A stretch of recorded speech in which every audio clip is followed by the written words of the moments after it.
आजिर जो भिडियो अटे ताहा बहुत ही सुंदर विषयवस्तु पर आधारित। आज मु आपण मानंकु बेल गछर चेर पिंधिबार फायदा बताइबी। आमे बेल गछर चेर कौन पाई पिंधिबा उचित एवं मु आपण मानंकु शास्त्र रे लेखा होइतिबा तथ्य विषय रे बताइबी। बेल गछर चेर कौन पाई पिंधिबा दरकार, एहाकु पिंधिबा द्वारा कौन फायदा मिलिताए, समस्त तथ्य एही भिडियो रे आसंतु जानिबा।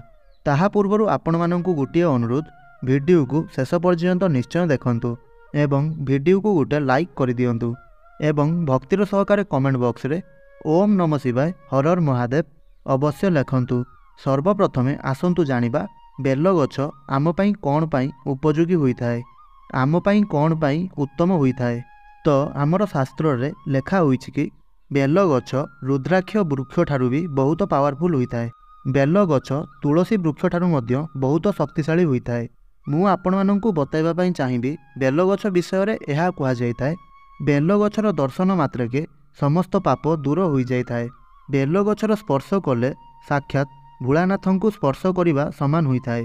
बेल गछकु स्पर्श करिबा द्वारा समस्त प्रकारर कष्ट को, समस्त प्रकारर पाप को, दरिद्रता को दूर करि देइथाए।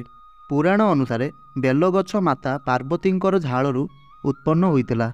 काहींकि ना एमिति माना जाइथाए कि एहार मूलरे ब्रह्मदेव, मध्य भागरे भगवान विष्णु तथा संपूर्ण अंशरे भगवान शिव शंकरंकर बास होइथाए। एथिपाई एहा भी कुआ जाइथाए कि सोमवार दिन बेलपत्र को छिड़ाइबा उचित होई नथाए, कारण सोमवार दिन भगवान शिव एही वृक्षरे जागृत अवस्था थांती।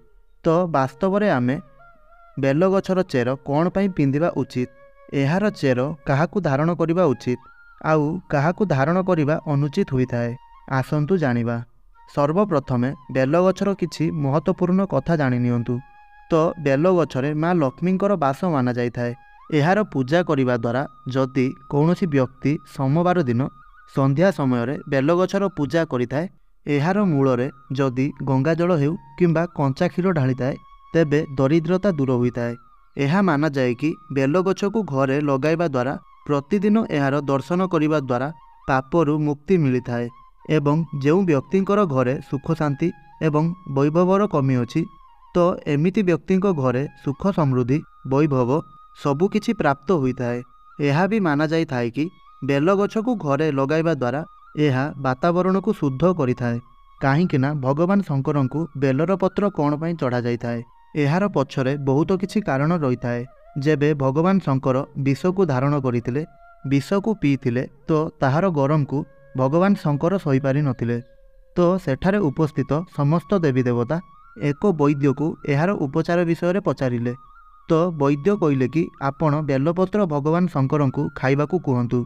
सेही समय रे भगवान शंकरंकु सेठारे थिबा समस्त देवी देवता बेलपत्र चढ़ाइथिले, तांकु खाइबा पाई बेलपत्र चढ़ाइथिले।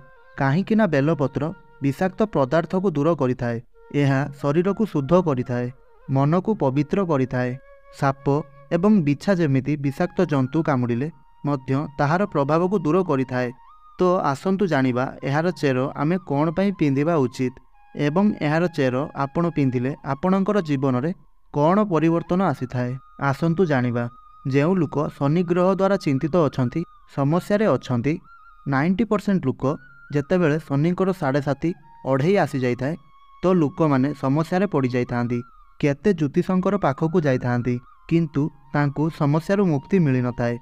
तो जेउ लोक शनि दोषरे पीड़ित अछंती, दुख दरिद्रता, आकस्मिक दुर्घटना, घर परिवार रे कली झगड़ा, जेउ भी कार्य को करूछंती सेही कार्य रे सफलता मिली पारु नाही, एही सबु शनि दशार लक्षण होइथाए। तो जदि आपण एही प्रकारर पीड़ा पाई चिंतित अछंती, तेबे जेउ व्यक्ति बेल गछर चेरर धारण करिथांती, एमिति व्यक्ति को शनिर 7.5 एवं अढ़ईर प्रभाव कम हो जाए। एमानंकर समस्त समस्या दूर होइथाए। जेउ लोक कौनसी कार्य रे सफल होई पारु नाहांती, एमिति व्यक्ति जदि बेल गछर चेर पिंधंती, तो प्रत्येक क्षेत्र रे तांकु सफलता मिलिथाए। जेउ भी क्षेत्र को आपण जाआंतु, सेही क्षेत्र रे आपणकु सफलता प्राप्ति होइथाए। एमिति माना जाइथाए जदि बेल गछर चेर शुक्रवार दिन संध्या समय रे पिंधा जाए, तो धनर प्राप्ति होइथाए। काहींकि ना शुक्रदेव भगवान शंकरंकर परम भक्त अटंती।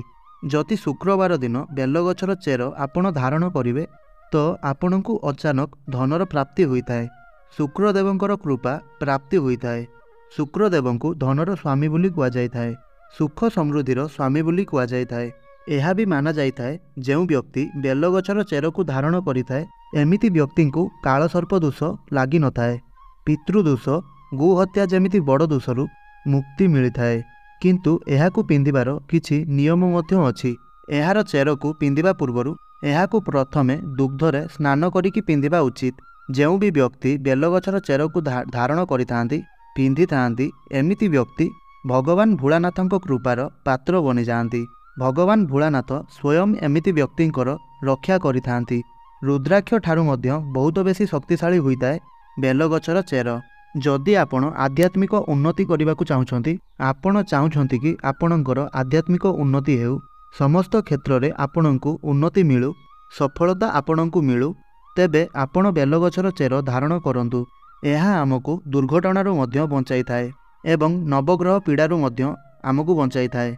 किंतु बेलगछर चेर को धारण करिवार किछि नियम मध्य अछि। बेलगछर चेर को चांदीर ताबिजरे ही पिंधिबा उचित होता है। कहीं ना चांदी को माता पार्वतींकर अंश माना जाइथाए।